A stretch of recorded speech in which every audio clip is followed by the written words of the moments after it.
네, 안녕하세요. 닥터 부자아빠입니다.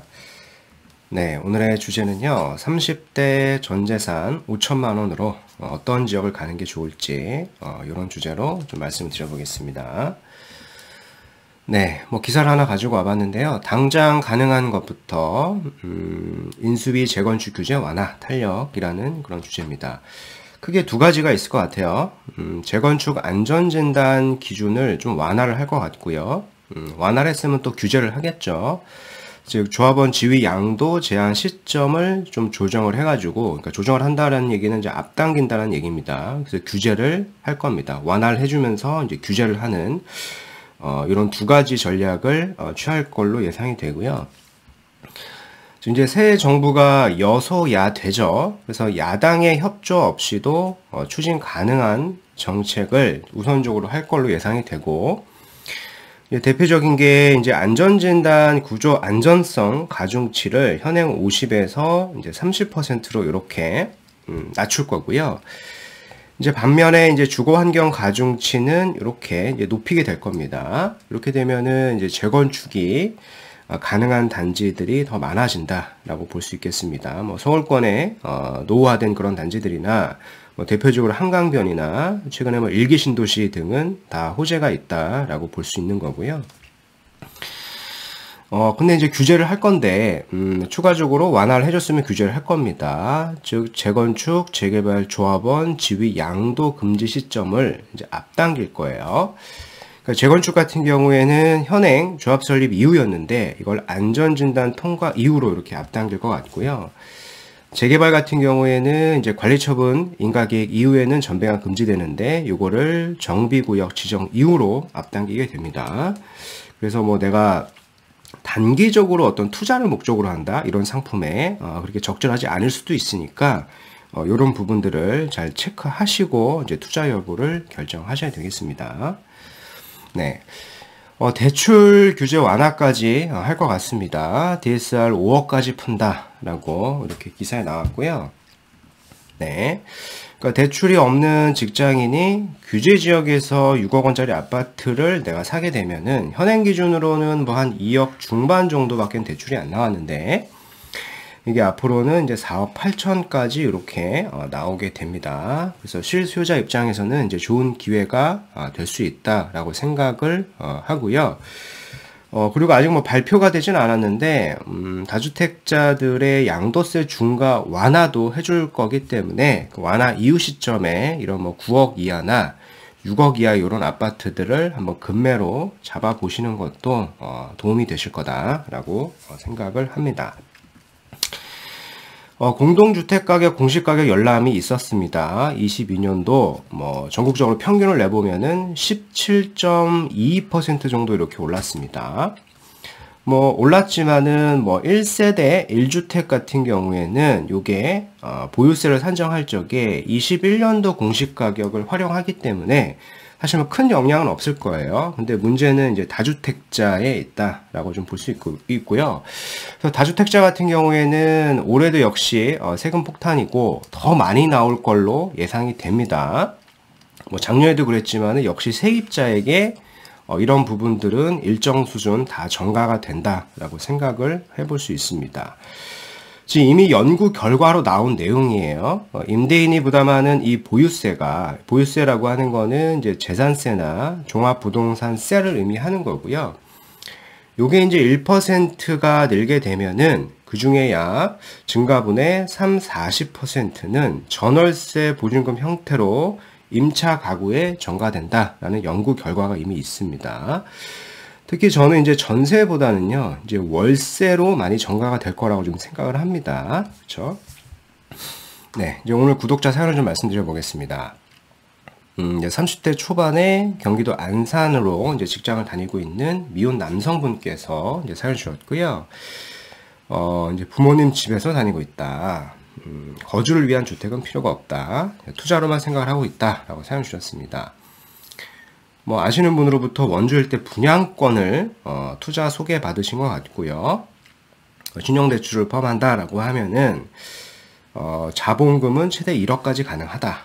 다만 첫 투자라 1억보다는 한 5천 정도로 일단 투자를 시작해보고 싶다라고 이렇게 사연을 주셨는데요.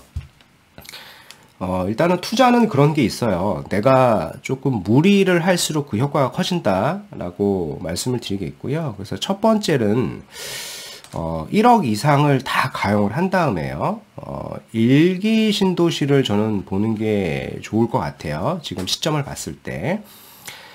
일기 신도시도 지금 한 1억대 정도라고 하면은 일산을 잘하면 이제 계보로 살 수 있는 그런 단지들이 있으니까 재건축이 가능한 호재가 있는 이런 단지들을 우선해서 검토하시는 게 전 좋을 것 같고, 이제 두 번째 우선순위를 본다라고 하면은 안산에서 직장을 다니니까 이제 담보대출까지 고려해가지고 이제 거주 플러스 투자로 같이 보시는 게 좋을 것 같아요. 근데 안산일 때는 재건축이 가능한 그런 단지를 역시 보시는 게 좋을 것 같고, 이제 세 번째는 이제 안산 바로 옆이 시흥시 정왕동이거든요. 그래서 정왕동 일대도 보면은 한 5천에서 한 1억 정도의 계보로 접근이 가능한 대지지분이 좀 많고 향후에 좀 들고 계시면은 재건축이 가능한 그런 단지들이 있습니다. 그래서 그런 단지들을 보시는 게 좋고, 마지막 네 번째는 단지를 언급하지 않으셨기 때문에 요걸 이제 네 번째로 저는 기술을 해 드릴게요. 항상 어떤 사연을 주실 때는 내가 검토하고 있는 단지를 구체적으로 좀 알려주시는 게 도움이 됩니다. 그래서 사실 번호 순서대로 이렇게 좀 나열을 해봤는데요. 이렇게 올라갈수록 사실 내가 조금 부담이 될 수도 있죠. 그죠? 그래서 부담이 느끼는 순서대로 사실 하시는 게, 검토하시는 게, 어떤 투자로 봤을 때는 투자성이 높다라고 저는 말씀을 드리겠고요. 한번 참고를 해 보시고, 오늘은 뭐 여튼 제가 이제 내용을 좀 보니까, 한 5천 정도로 투자를 하고 싶다라고 하셨기 때문에, 저 3번에, 좀 중심을 두고 좀 말씀을, 드려보겠습니다. 네. 일단 뭐 안산에서, 거주도 하시고 직장도 다니시는 것 같아요. 해당 일대는 뭐 잘 아실 거라고 좀 생각이 되고요.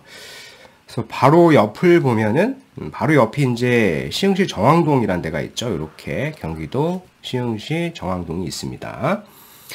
여기를 이제 가보면은 뭐 예를 한번 들어볼게요. 단지를 뭐 영남 3차라고 하는 단지도 보면은 이게 방 3개짜리 25평인데 한 2억 5천 정도 합니다.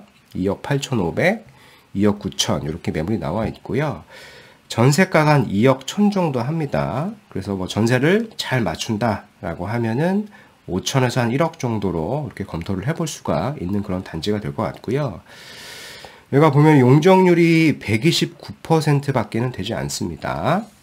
재건축 연한은 좀 남았어요. 남았는데 여기를 들고 계신다라고 하면은 이런 용적률, 대지분의 메리트가 있다 보니까 충분히 재건축의 호재도 있을 수 있는 그런 지역이다라고 좀 말씀을 드려보겠습니다. 뭐 이 단지뿐만 아니라 여러 단지들이 있어요. 하나 더 말씀을 드려보면은 요 대림 2단지라고 하는 단지도 보면은요, 한 2억 5천 정도 이렇게 하죠.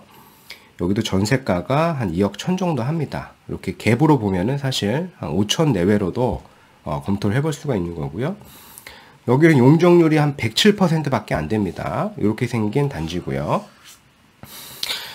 근데 중요한 것은 지금 부모님이 주택을 갖고 있다라고 하면은, 세대 분리를 하거나, 세대 분리가 안 된다라고 하면은, 공시지가를 1억 이하로 보셔야지 시세 중과를 피할 수가 있어요. 여기를 잘 보면은, 공시가격이 한 9천 후반에서 한 1억 초반 정도, 동호수에 따라 하거든요. 참고하셔가지고, 잘 결정을 하셔야, 취득세 중과를 피할 수 있다라는 말씀을 좀 드려보겠습니다. 해당 일대 정왕동 일대 시세는 주변이 이제 100곳이죠. 100곳 일대 시세를 좀 참고하면 됩니다. 34평의 호가가 10억 이상도 나오고 있고요. 실거래가는 한 8억대 정도 하다 보니까 뭐 정왕동도 향후에 신축이 된다라고 하면은 100곳의 시세를 따라가고도 남습니다. 이렇게 참고를 하셔가지고 투자 결정을 하셨으면 전 좋겠습니다. 네. 오늘 말씀드린 내용을 좀 요약을 해보면은, 재건축 규제 완화가, 되고 있고요. 지금, 안전진단 기준이 조정이 되고 있습니다. 예, 구조 안전성 가중치가 50에서 30%로 이렇게 다운이 되고요. 근데 단 이제, 투기 수요도 차단을 할 거로 보여집니다. 완화를 했습니다. 규제를 하겠죠. 재건축 같은 경우에는 안전진단 이후로, 재개발 같은 경우에는 정비구역 지정 이후로 이렇게 좀 앞당기게 될 수도 있으니까 참고하셔가지고 투자를 하셔야 된다 말씀드려보고요. DSR 규제 완화, 대출 규제 완화도 예상이 됩니다. 그래서 이제 9억 이하나 6억 이하 단지들은 아무래도 실수요가 좀 많아질 걸로 예상이 되고, 아직 발표가 되진 않았습니다만은 양도세 중과 배제 이후에 급매물이 좀 나올 수가 있겠죠. 이런 매물들을 잡아보시는 것도 도움이 되실 것 같고, 다주택자 보유세는 올해도 역시 세입자에게 전가가 될 걸로 좀 보여지고요. 특히 전세보다는 월세가가, 주요지역의 월세가가 좀 많이 상승이 될 걸로 예상을 해볼 수 있겠습니다. 오늘 구독자 사연인데요. 30대 초반에 안산 직장인 투자문을 주셨는데, 1억대로 이제 1기 신도시를 저는 우선해서 보셨으면 좋겠고, 뭐 한 5천 내외로 내가 좀 갭 투자를 굳이 할 거다라고 하면은 시흥시 정왕동 일대가 대지 지분도 좀 많고 장기적으로 좀 갖고 있다 보면은 재건축의 가능성이 있는 단지다라고 좀 평가를 해드리겠습니다. 네. 그래서 오늘 준비한 영상 여기까지이고요. 영상이 좀 도움이 되셨으면 구독하기, 좋아요, 알림 설정까지 부탁드리겠습니다. 이상 닥터부자 아빠였습니다. 감사합니다.